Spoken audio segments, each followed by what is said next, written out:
Ако се чудиш защо няма имоти на зелено, не е случайно. Инвеститорите просто спряха да ви дават лесни пари. През последните 10 години хора купуваха апартаменти с 20% първоначална вноска и ги препродаваха преди Акт 16 с огромна печалба. Общо вече се вкарал 50-60 хиляди. Продаваш на 170. Реализираш чиста печалба от над 60-70 хиляди. И това цялото нещо за по-малко от година и половина с 100% възвръщаемост, без да ти се налага да строиш и да носиш какъвто и да е било риск.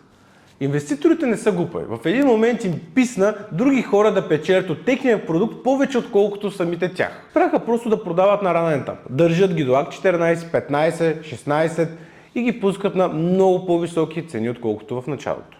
И така се получава феномена, че има много строежи, но всъщност няма имоти за продажба. Или ако има, то са малко и са много скъпи. По-малко лесни сделки, по-скъп вход и по-малък марж. Ако още търсиш лесни сделки, със сигурност си закъснял. Ако все още искаш да играеш на зелено, със сигурност трябва да мислиш по различен начин. Пиши ни, ако искаш да ти покажем къде все още има апетитни възможности.